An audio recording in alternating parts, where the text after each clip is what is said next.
I know. You guys are probably like, where's the update? Where's the update? Where's the update?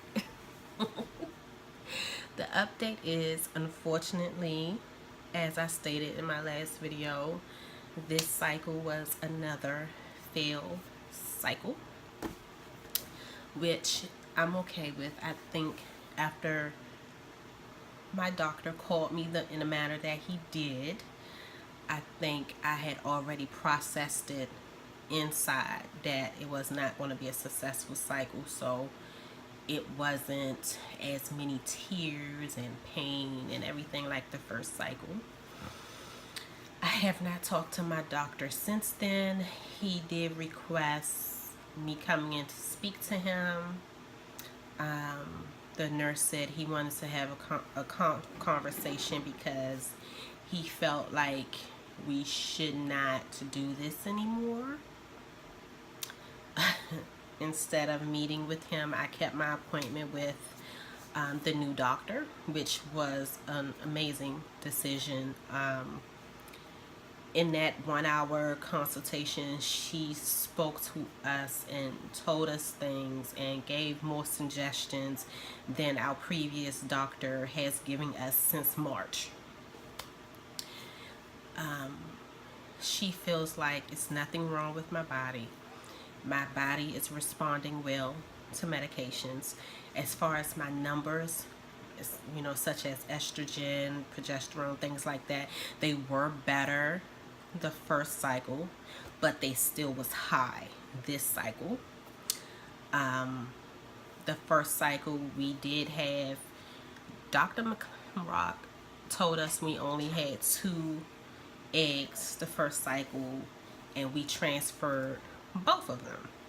With speaking with my new doctor and her pulling up our records, we actually had 3. So we could have froze one the first cycle, and instead of having to go through the retrieval and all that crap this time, it would have just been a transfer. So that's a little frustrating and that's a little upsetting, because we were giving the impression the first time that we only had the 2, and that's why we transferred the 2. We never knew that it was a total of 3 good ones. This cycle we did not have any to transfer. They retrieved 10 eggs. All of the eggs that they retrieved was between 18 and 28 in size. They looked really good. There was no problem with them. So the only thing that they can think of for them not fertilizing at all is the sperm was not good quality sperm. And from those 10, we only had 1 egg that didn't really fertilize, but it was trying. It got to be a 4-cell embryo, and they did a 3-day transfer on that. It was growing really slowly. My doctor wanted to do the transfer anyway, even though I asked him, let's just cancel it. I don't want to go in this halfway. If you're telling me the egg is not a good egg, what if we get pregnant? I don't want to have to go through a miscarriage and things like that. I've dealt with that in my life before. That's worse than getting a negative. So let's just cancel. He didn't want to do that. He basically told me I had no choice and all of this stuff, and my new doctor said that was bogus. If it was her, she would have suggested us cancel the cycle and start over. So I kind of feel like this cycle we was just on was a waste of time. So what she said she would like me to do, looking over my records, she knows that most of the weight that I have on me I gained from the birth control. What she wants me to do is she wants me to try to lose 15 pounds.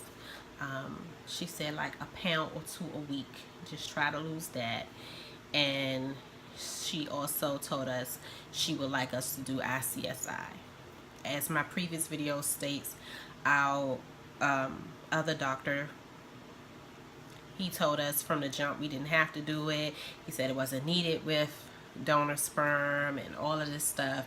And turns out, per my new doctor saying, it's highly recommended when you're using donor sperm. So if we would have been told that from the beginning, this probably would have saved us a lot, you know. Even with our first cycle was with a donor we really wanted, and we couldn't get him this time because nobody at the sperm bank would answer the telephone, and we had to order, and his samples was low on the site, so you had to call in and order and things like that. And we really wanted him. So if our doctor would have told us in the beginning, well, with donor sperm, I highly suggest you do ICSI, or I highly suggest you do egg hatching, we would have did that to save us all of this extra stuff. Because I feel like after talking to my new doctor and she going over my numbers and everything like that, I feel like if we would have did ICSI the first time around, I honestly feel like I would be pregnant now. So in a sense, this cycle we just had was a waste of time. The good thing is, this cycle I did not have to spend a lot of money on medications. My wife and I, we spent $140 on medications, which is great. I think it has something to do with, we still have the same medical coverage as far as Kaiser, but the prescription plan with my employer just changed. And since it changed a few months ago, now a lot of our medications for IVF is actually covered, except Flolistem. I don't think any insurance covers Flolistem. Flolistem costs a lot. The first time around, the amount of money that was spent on Flolistem, we could have put a down payment on a car. Okay? Okay. That's how much Flolistem is. Flolistem is probably rounded off, probably $500 a box. Each box only has one vial in it. One vial is probably that big, and this is enough, depending on your dosage amount. This will last you maybe 2, maybe 3 days. So you have to get a couple of boxes. That's why the medication cost is so high for most people. Not because of the other medications, it's strictly because of Flolistem. So this cycle we was fortunate that we did not use Flolistem. We used Garnel F, and that was covered without insurance. So total we spent $140, which is awesome. So we don't have a lot of medicine left. We have some. So we probably spend around the same amount this time. Out-of-pocket costs is going to be different this time. This is our last cycle. So we have to do ICSI. That's $2,000 out of pocket. Sperm is $575 out of pocket. If we order from a different Cairo bank and have it shipped, then it's going to be about $800 out of pocket. Medications $140. Yeah, it's getting real this cycle.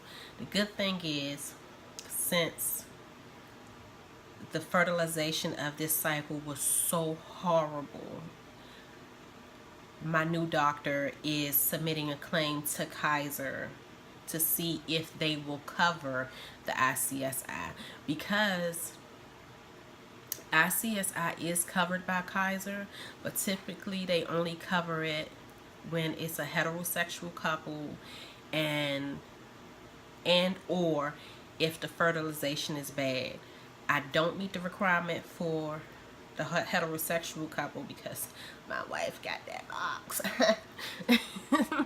But I do meet the requirement as far as my fertilization this cycle being so horrible. So hopefully they cover it. If not, this cycle is going to be costing us about $2,700. So And that's not including storage, because if this is our last round of IVF, so if we pull multiple eggs out and multiple eggs fertilized this time, we're definitely storing, and storing is an additional 1,800. So I'm gonna keep you guys posted. I'm not jumping back into it like I did last time. I'll be starting my birth control again next month in August, because I wanted to take some time so I can start my weight loss journey. I'm going to take you guys with me on that, and I could try to lose the 15 pounds that Dr. Bill is requesting. So I wanted to take a month off because I know I could lose that in a month, and I'll start the birth control in August, and then the retrieval will probably be late September, early October, which will make my wife happy because her birthday is in October. So we'll see. So until next time, you guys, peace.